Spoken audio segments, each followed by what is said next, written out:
Have you heard the idea of having a scarcity or an abundance mindset? And what does that look like when it comes to your day to day life?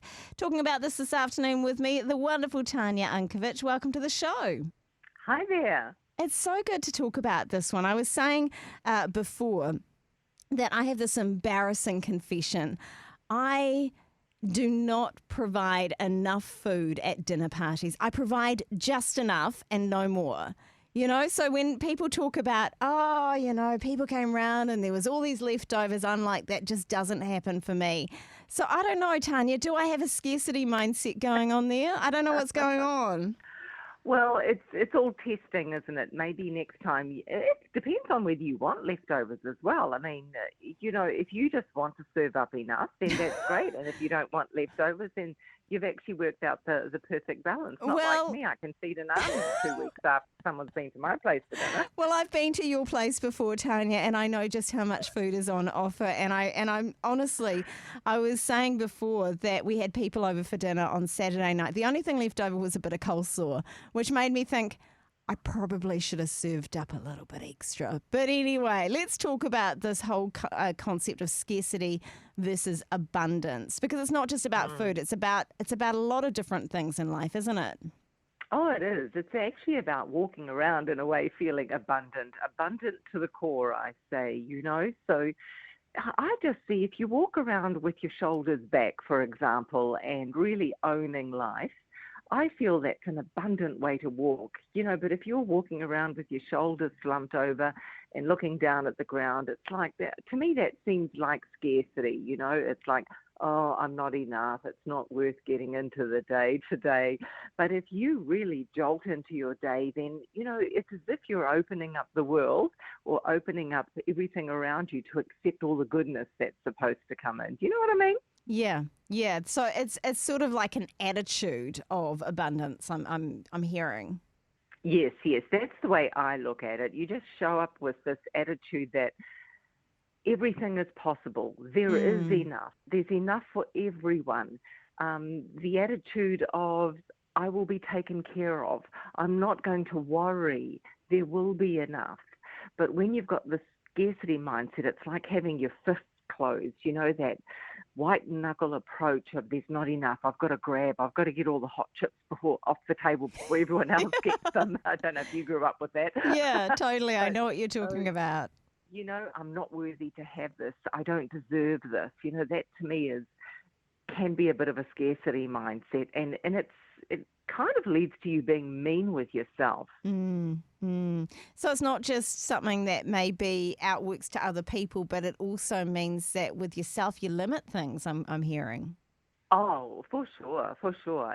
You may not want to get what is necessary for you to be healthy and well, but you're happy to spend on others. But meanwhile, you're going without things that keep you healthy. So Mm, it's about, oh no, I'll look after everyone else before I look after myself. Whereas you also may have, well, you can probably go to the other extreme and it's not good, right? It's about mm. having a really good, healthy balance here and being disciplined with it, but also to not feel that, I say to not feel that there is never going to be enough for you. You're never going to have it. You're never going to feel and be worthy enough to have it. That's that real closed mindset. Mm.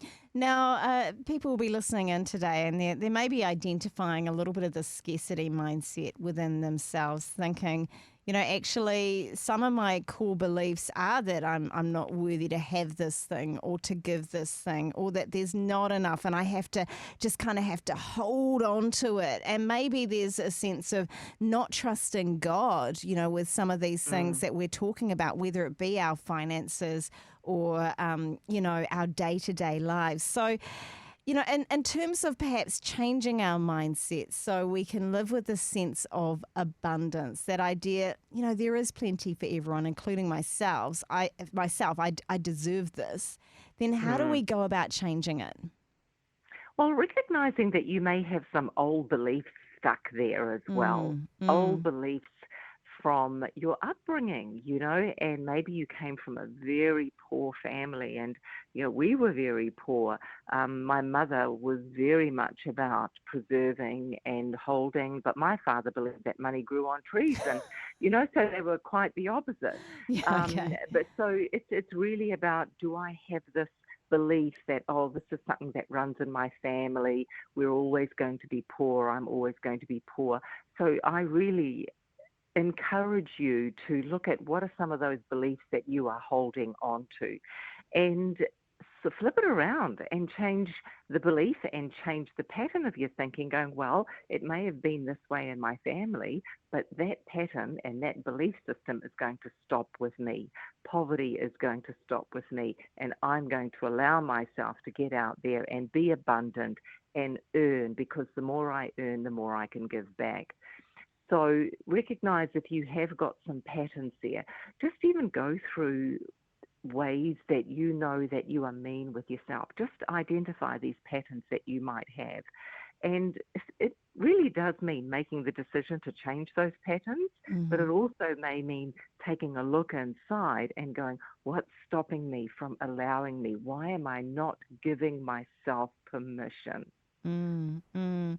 So I'm thinking, it's about changing the way we talk to ourselves and For the sure. way we talk to others, and perhaps just that sense. I think, you said at the beginning, when you walk, your shoulders are back, you're walking with that sense of purpose, and that sort Yes. of brings about that sense of, I Mm. deserve this. I am, an important part of this world.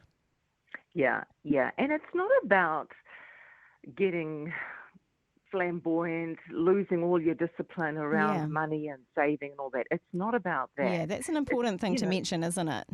oh, for sure, you really do need to have the discipline there and spend wisely and that sort of thing. But I'm also going to invite you to imagine what could be possible. There could be possibilities beyond what you've got this Jericho's wall around you, and you're thinking nothing is possible beyond that wall, but maybe it could be. What if the boundary, the wall that you've put around yourself is too tight? Give yourself more space to expand, to be able to see bigger, to allow more to come in. You might not be allowing people to come into your life who will teach you abundance. You may not be allowing gifts. You may always feel that you've got to apologize or give back when someone gives you something. Learn to receive, because the more we can learn to receive, the more we can give. Mm. And just keep watching those thoughts that are going on in your mind. What you focus on, you're going to feel. So focus on abundance, focus on possibilities, focus on expansion, not contraction. Mm. There's so much good stuff here, Tanya, and I think we could be talking all day about it, but we've run out of time. Now, this is something that you talk about in your new book, From Grief to Greatness, which I'm reading Yes. at the moment. So good, Tanya, and I'd love to talk about this in another time. But in the meantime, if people do want to find out more about the things that you do, where's the best place to head? Go to my website, tanyaunkovich.com. Thanks, Tanya. Thank you.